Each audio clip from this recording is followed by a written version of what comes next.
Hi, I'm Osprix, and this is the first episode of Last Epoch 101, a series dedicated to explaining the basics of Last Epoch so you can tackle the game in confidence. This episode we will be going over the various crafting systems, including the Forge, Glyphs, Runes, and creating legendary items. If you're watching this on the day it was uploaded, I'm most likely live on my Twitch channel, so if you have any questions or need more clarification, feel free to drop by and ask anything you want. I will also demonstrate using each crafting item at the end of each section for more explanation. In Last Epoch, crafting is the process of modifying a piece of gear so that the stats, or affixes, are beneficial to the build you're playing at any given moment, ultimately turning an alright item into a great item. Generally, we start with an item that already has some beneficial stats, so we don't have to invest as many resources into it, so make sure your loot filter is good. Before we start going over the crafting items, it's important to understand affix tiers. Tier 6 and Tier 7 affixes are drop only, and can only be found on exalted rarity items. Otherwise, the maximum tier of an affix, dropped or crafted, is Tier 5. With that out of the way, let's begin. Forging potential is a number that is consumed as you perform crafts, shown at the top of an item under its implicit modifiers. When the number reaches 0, no more crafting actions can be performed on the item. Items of higher rarity generally drop with more forging potential, and better, high-value crafts have a higher chance of consuming more forging potential. Runes of Shattering are used to turn the affixes on an item into shards, destroying the item in the process. These shards can then be used to add or upgrade those affixes on other pieces of gear. Glyphs of Hope will be the main crafting glyph you use, as it gives a 25% chance not to consume any forging potential when performing any crafting action. So, as you can see under the implicit modifiers here, this item has a forging potential of 12. As you perform crafts on an item, such as upgrading affixes, the forging potential will go down.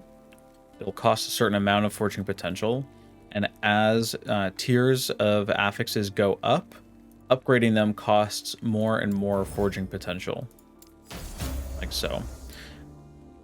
When you shatter an item, it will give you some of the affixes as their shards and put them into your crafting materials bank here.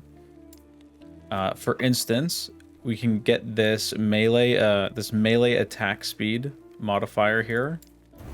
We get 2 melee attack speed shards sent to our forge.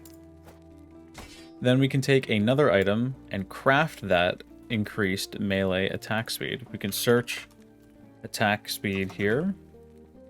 Melee attack speed, and we can add it. We'll use the Glyph of Hope. Like I said, it gives a 25% chance to not consume any forging potential when performing crafts.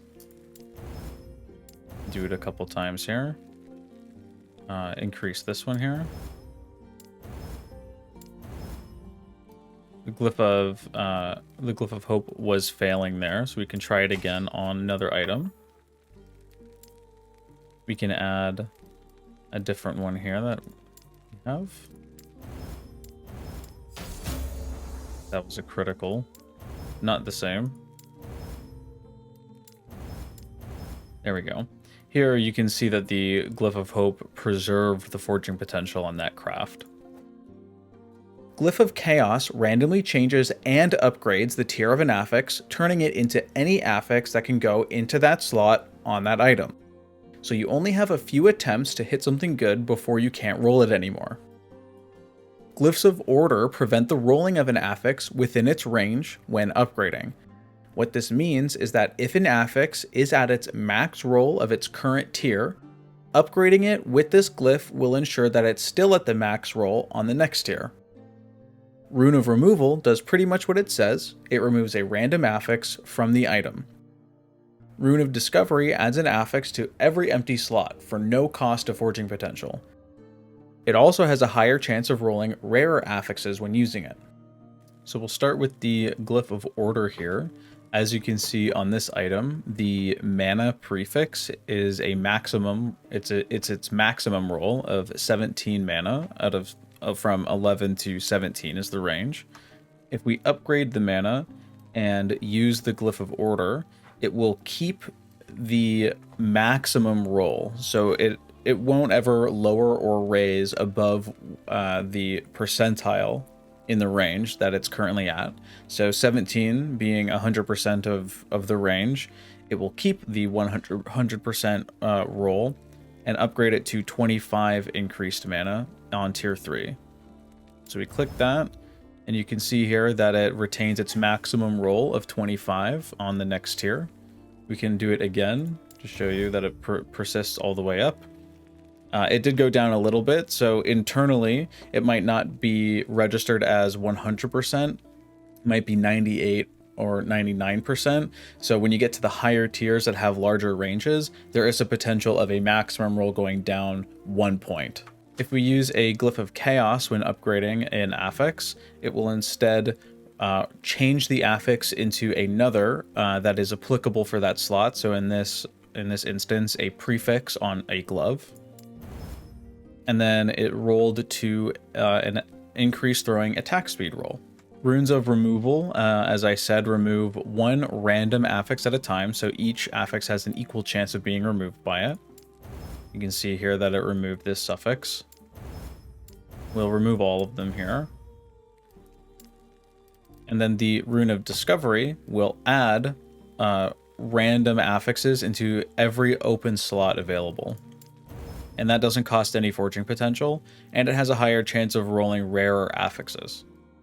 Rune of Refinement re-rolls all of the affixes on your item within their current tiers, so using this before a Glyph of Order upgrade could be useful, as ranges are generally smaller at lower tiers. Rune of Shaping re-rolls the implicit modifiers of an item, of course if those implicits have a range to be rolled, as some items only have static implicits. These runes can end up costing tons of forging potential if not used conservatively, so be careful. Glyph of Despair has a chance of sealing an affix instead of upgrading it. What this does is it makes the affix permanent and unchangeable and opens up its slot for another affix. This chance goes up with item rarity, amount of affixes, and if the affix is at a lower tier. For example, you are guaranteed to seal the affix if it is tier 1 on an exalted item with 4 affixes. A Rune of Refinement re-rolls the affixes within their current tiers. So we'll take a look at the resistances. So we have a plus 9% and plus 6% necrotic and poison resistance. We'll re-roll them with a Rune of Refinement, and we see now they both have plus 8%. A Rune of Shaping re-rolls the implicit values of an item. So you can see here that the endurance value has a possible range of 5 to 15%, while the armor implicit is static, so that won't re-roll, but the endurance will. So we'll click the shape button here, and now we can see that the endurance only went down 1 point to plus 13%. So the Glyph of Despair has a chance of sealing an affix. Like I mentioned, that the chance of sealing the affix goes up with item rarity and the amount of affixes on the item, and it goes up as the tier of the affix you're trying to seal goes down. So a tier 1 affix on an exalted item with all 4 affix slots filled will have a 100% chance to be sealed on the item. So I'll take the Glyph of Despair, click upgrade on the lightning damage affix, and click upgrade, and you can see that it's been sealed here. On the item, it displays at the bottom. So it's exactly the same affix as, like, the exact same roll as it was while it was in the affix slot, but now it's unchangeable, so even a Rune of Refinement won't be able to re-roll it. See, it's at 11, refine, still at 11, so it's sealed, it's completely unchangeable, and now this slot is open for anything that we want to add here, like so.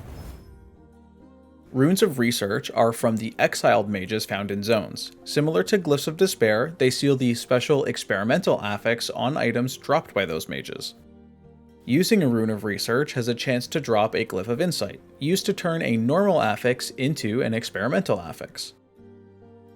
A Rune of Ascendance can turn any non-legendary item into a non-boss legendary item of the same type. A Rune of Creation is one of the rarest crafting items. It copies an item and reduces both copies to 0 forging potential, so this is best reserved for perfect gear. A Rune of Research acts like a Glyph of Despair in that it seals experimental affixes on items that are dropped by the exiled mages that you find in some zones. So in the forge, it will say experimental on the item. It also has a special item icon. So we'll click this, it's guaranteed to seal it. So now we have it sealed, and we have that slot again open to add another affix. Whenever you seal a experimental affix on an item using a Rune of Research, it has a chance to drop a Glyph of Insight. I don't have any right now, as the drop chance is quite rare. However, I do have an item with a crafted experimental affix. When you use a Glyph of Insight when upgrading an affix, it guarantees that it changes to an experimental affix, as long as the item doesn't have any other experimental affixes on it. So you can't add more to an already experimental item. A Rune of Ascendance turns any item into a legendary item that doesn't drop exclusively from a boss of the same type. So this Rune of Ascendance will turn this two-handed sword into any droppable two-handed legendary sword. And it rerolled as the Last Laugh. A Rune of Creation duplicates an item while setting the forging potential of both items to 0. I don't have any Runes of Creation, as again, those are quite rare, but I do have a duplicated shield here.